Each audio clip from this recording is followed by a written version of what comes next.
Hello there, welcome. This is Grace Navsavala, and today I have an interesting topic for you. In case we haven't met before, this is a wealth and wellness channel. On this channel, I discuss anything related to wealth and wellness. With my background and a healthcare professional as well as an agent/investor, I hope to help one person get from where they are to where they need to be, and I hope that's you. First is financial institutions, including banks, credit unions, any financial institution out there where they can help you finance real estate. Most times you know their requirements ahead of time, so that's always a pro, because if you know what you need to do to get that particular loan, that gets easier. However, the con is sometimes they have a loan process, so you have to be prepared to go through that process to qualify for the loan. The second thing is cash. Using cash is king or queen. I'm always thinking about how can you leverage your money to work for you.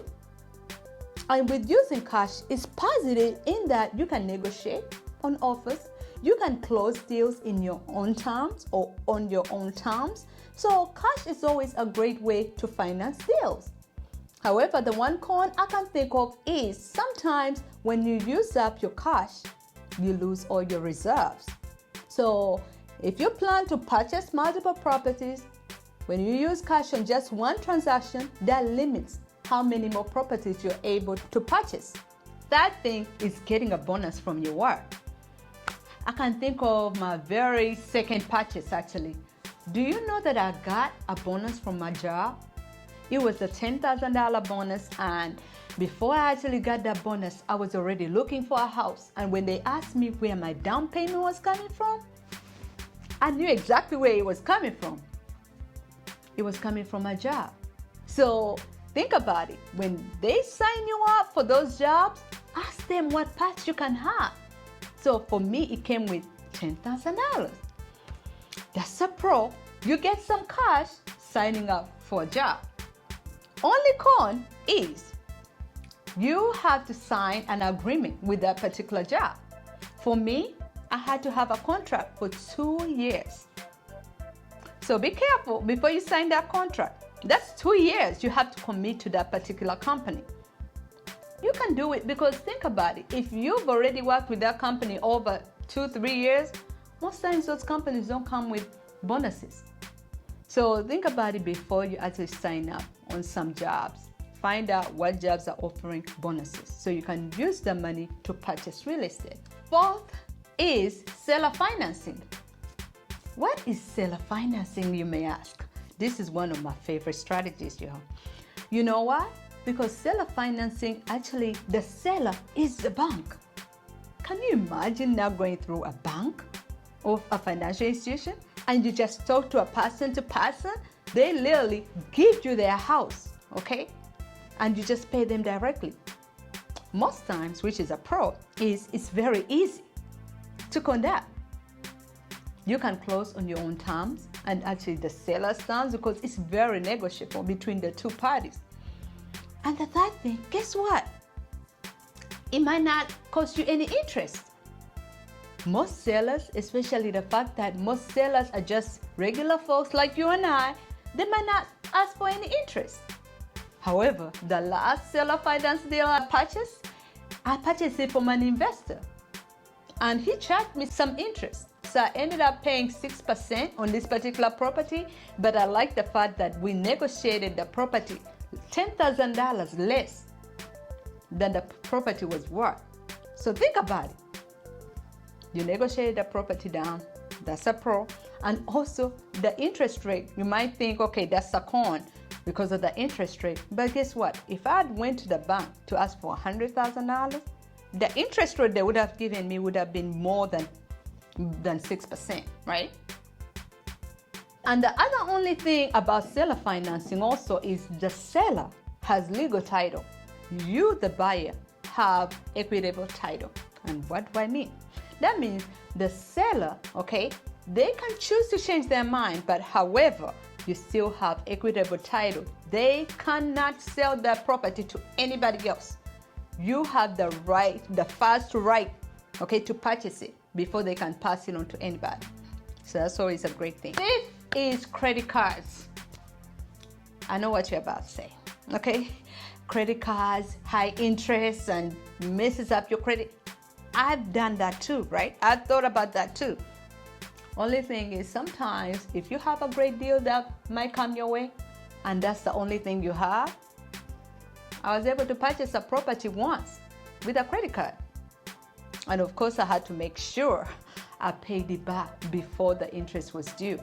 Okay, so make sure if you use a credit card, okay, it might be a pro because then you'll get that money readily available to you, but then make sure you pay it off before they charge you all that high interest with a credit card, which is a con. The sixth, subject to financing. What is subject to financing, Grace? Subject to financing is a great way to purchase properties. And the reason being, but guess what? You purchase this property and you're helping the seller who actually stays in the home or who owns the home get out of a bind. So you're literally working win-win situations here. I've assisted so many sellers who are going through foreclosure. Some of them were going out of state and they did not want anything to do with this property. And at first I was like, you know what? If they don't want anything to do with it, maybe something wrong with the property, right? You may think. Not exactly. Most times people just feel overwhelmed. One particular seller, their family was out of state and they chose to go take care of the family because they had some health conditions, and the last thing they wanted was to do with this property. So the property was vacant for a while. So by the time I was presented this offer, I thought about it. I was like, you know what? If I see the property, then I'll make my decision. As soon as I saw the property, the location, I went to the closing table and made sure we closed on that deal. And the seller is very grateful because they never had to deal with that property ever again.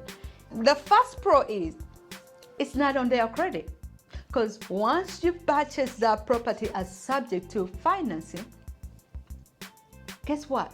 They don't put the foreclosure on the seller's credit. So you're saving them from having that foreclosure on their credit. And also, another pro, they moved on with their life without worrying about what was going on with the property. Think about it. Okay, so you're helping them move on with their lives and keep their sanity, that is.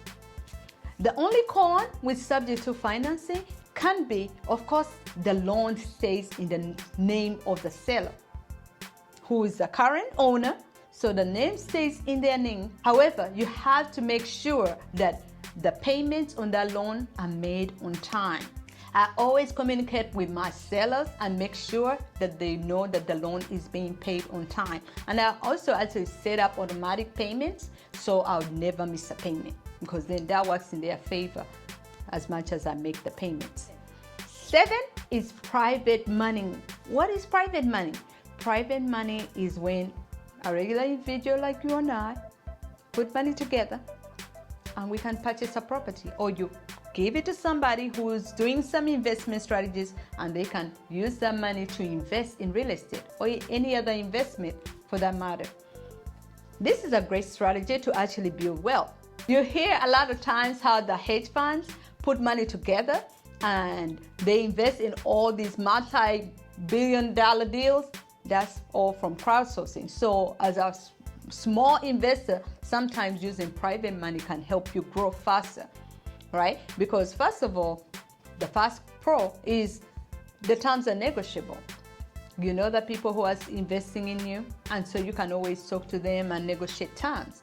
The second thing is most times low interest rates, okay? So you can offer them low interest compared to how much the banks would have charged you if you chose to get money from the banks, right? And also, it's easier to get a private loan than it is if you had to go to a financial institution. The only con about private lending is Sometimes dealing with regular individuals who might not know much about investing might also be a little challenging, because think about it. If you plan to invest in a property and you have to flip it or do certain things to it to increase the value, that takes time. Okay, so sometimes people think they can just invest in you and they need their money in less than a month.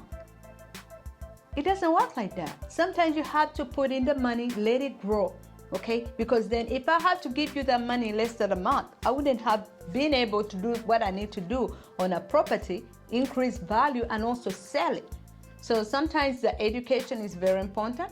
So I always educate clients before I receive anything from them that it's not gonna be very short term like some people anticipate. Because I had a client one time who was very generous, offered me a few $1,000, and I was looking for the perfect flip, right? Looking for the perfect flip so we can both make money. The only thing was it took me a little longer to get that flip. And in that time, she was like, in less than 2 months, she was like, I need my money. I need my money. And I was like, you know what? Thank you for trusting me, okay? And entrusting me with your money. However, this is not how we're gonna work. So I rendered her money back because I didn't want her to feel like I was holding her money. So it's just a mutual understanding is very important, especially if you're dealing with regular individuals. However, I always ask people, if this particular amount of money was in the bank, do you know how much interest you would get? If you don't know, for me, do you know I'm getting 0.03%? It doesn't matter how much money I have in the bank.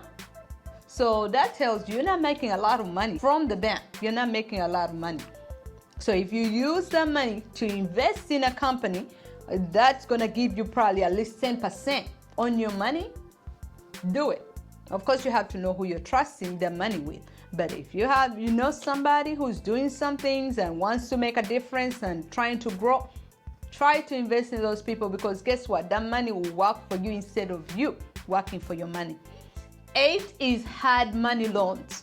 So contrasting from private money are the hard money lenders. The hard money are the business lenders, okay? So business lenders, these are individuals similar to banks, however, they have different terms, okay? So the only thing with that, they do charge a lot of interest and also charge a lot of points. So sometimes thinking about getting money from a hard money lender, it's up to how you can weigh the pros and the cons, because the pros is they'll get you the money. However, the con is they're gonna charge a little high interest for it. Okay, so essentially you have to prove yourself. If you haven't got a loan from them before, you might have to close a few deals before they give you good interest. And 9, a 401k. 401k. How can you leverage your 401k to actually build wealth or buy real estate? I can use my example. I'm very open how I started my journey, but I didn't really have a lot when I started. So I leveraged my 401k, which had a few $1,000s in there. I used the money to put on one of the transactions. So think about it. So sometimes that money, okay, might be in the 401k for years, and then when anything changes in the market, guess what happens with your 401k? It goes down. The market goes down, 401k goes down, okay? So think about it. I look at real estate, most times, if you play this game right, you will go up, okay? You will know when to sell, okay? The appropriate times to sell and to get your money back, whatever money you invest in it. And even if you don't sell, guess what? Having that property that's making money for you, that's huge. Because just imagine somebody else paying off that property for you. Because as soon as you close on it, you put somebody in it to start paying you money or paying off that investment on your behalf. So I looked at this 401k as it was great, because then eventually it would grow. But getting a property and putting somebody to actually pay it off, while I don't have to do anything else after that, maybe manage it, but still somebody else is paying it off for me. So it was always a big pro for me. The only con is you might not have the 401k to leverage off of later on. So You might not have to use all the money in your 401k, but that's always a great strategy. Last but not least, what's number 10, you may ask? Number 10 is a quitclaim deed. And I know this is not what you expected, right? Who's gonna quitclaim you a property? It happens. Sometimes people don't want nothing to do with a particular property. I brought a couple transactions like that where sellers were literally trying to get out of the deal. They didn't want anything to do with it. They wanted to move on with their lives, and I purchased it. And I say purchased it because I gave them something and they quitclaimed their property onto me. So think about so many ways you can actually leverage and buy real estate. And so I mentioned 10 ways you can get properties in real estate. One was the regular financing, which most people know as the bank financing, conventional financing. 2, cash is king. 3 are your bonuses you're getting from your job. 4, seller financing. 5, credit cards. 6, subject to financing. 7, private money. 8 was hard money. 9 was your 401k. And last but not least was 10, a quitclaim deed. And most times you may wonder, why would somebody quitclaim me the property? Guess what? The quitclaim deeds were mostly done through families. Previously, it was like if somebody in the family quitclaimed the deed over to the next family member. So it's a strategy to do well.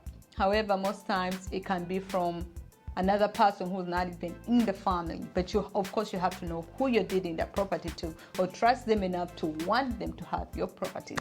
But thank you for watching. I hope you stick around for the next episode because it's gonna be epic. And until next time, you'll stay blessed.